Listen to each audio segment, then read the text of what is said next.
What's up, everybody? It's Advent season again. This is the season in the Christian liturgical calendar that leads to Christmas, which is why I got these lights up here. But in the original liturgical calendar, we have a season that leads up to Christmas with the theme being anticipation. And for the last couple Advents, we looked at the Revised Common Lectionary, looked at the Bible passages assigned for that Sunday, and gave a radical reflection on one of the Bible passages. And in the lectionary, there's year A, year B, and year C.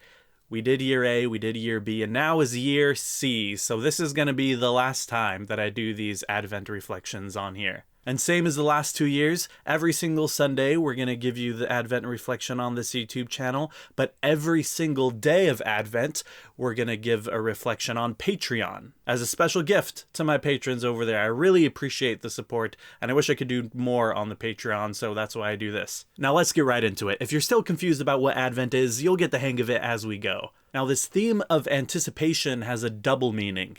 During this season, churches teach about anticipating the coming of Christ in the first century leading up to Christmas, but also talk about the coming of Christ that's still to come. So today's text that we're reading is from Luke 21:25 through 36, and this is Jesus talking about what's to come. This is an apocalyptic text, which is difficult for all of us to grasp, but trust me, we're going to talk about this theme of apocalypse and what's to come in the end in a way that you probably haven't heard before. So let's read this. And this is from the New Revised Standard Version, by the way. So this is Jesus talking. Try to visualize what he's saying here. It says, "There will be signs in the sun, the moon, and the stars, and on the earth distress among nations, confused by the roaring of the sea and the waves.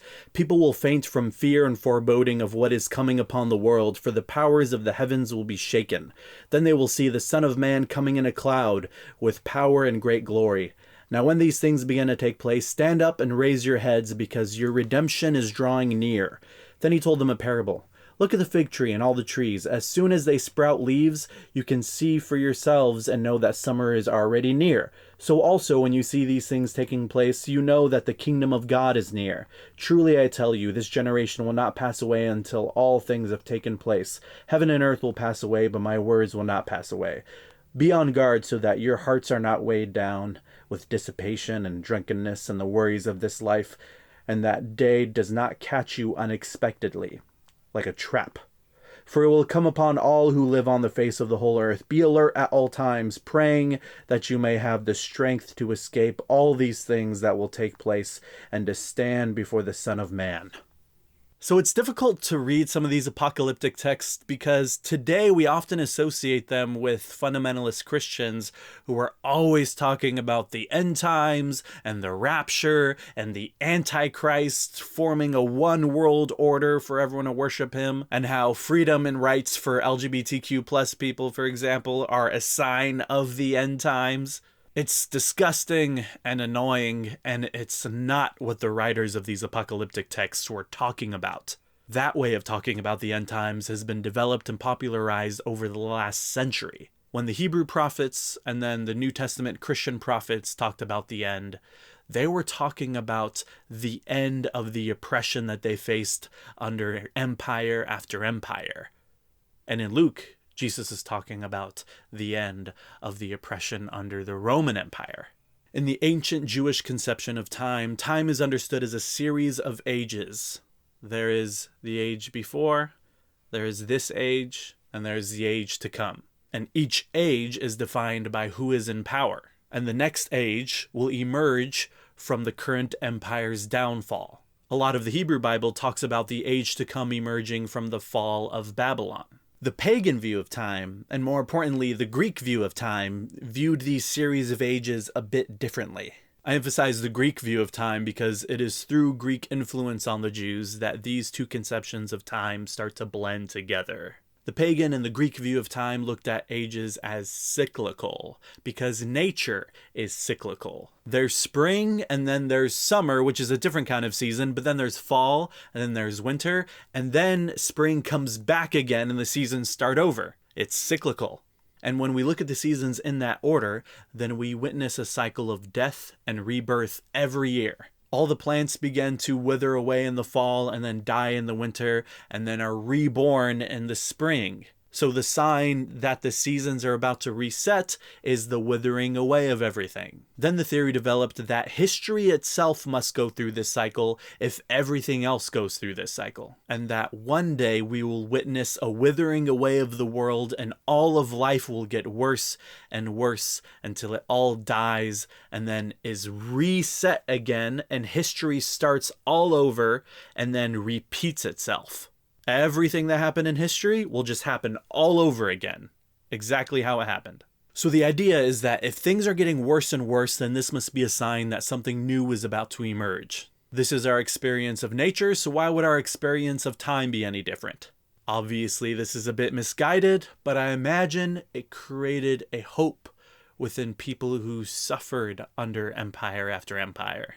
The specific theme for the first week of Advent is hope, which is a fitting theme to start the season off. The later Hebrew prophets of the Hebrew Bible adopt this conception of time. We see it in Daniel, which was written while the Jews were under the Greek Empire. Daniel talks about a succession of kingdoms, each weaker than the last, represented by different metals: gold, silver, bronze, iron, clay. And then the kingdom of God is represented by a giant stone that smashes this statue of all these metals. The difference here is that the Jews said that this reset of history will not just be history repeating itself back again. Instead, it will be the emergence of the kingdom of God, where everyone will be liberated. When Jesus enters the scene, he is continuing to preach this conception of time that he adopts from the later Hebrew prophets, such as Daniel. This is why he says, "Look at the fig tree and all the trees. As soon as they sprout leaves, you can see for yourselves and know that summer is already near. So also when you see these things taking place, you know that the kingdom of God is near." These things was referring to the oppression that his listeners were experiencing under the Roman Empire. So these days, we often hear the Christian narrative of the coming judgment day preached by Christian nationalists who want the United States to be a Christian nation and for Christian leaders to have significant power in the world, over the world. And they believe that Judgment Day will be God judging everyone who got in the way, who hindered the United States from being a Christian nation. That's absolutely not the spirit that these apocalyptic prophecies are coming from. They came from people without power, talking about a day where God would finally judge those with power who use their power to oppress them. Why did these oppressed peoples long for judgment? Well, we are all already experience a type of judgment by the way that society is structured by the powerful, judged by the powerful. The inequality we experience every day is a form of judgment by the powerful over our lives.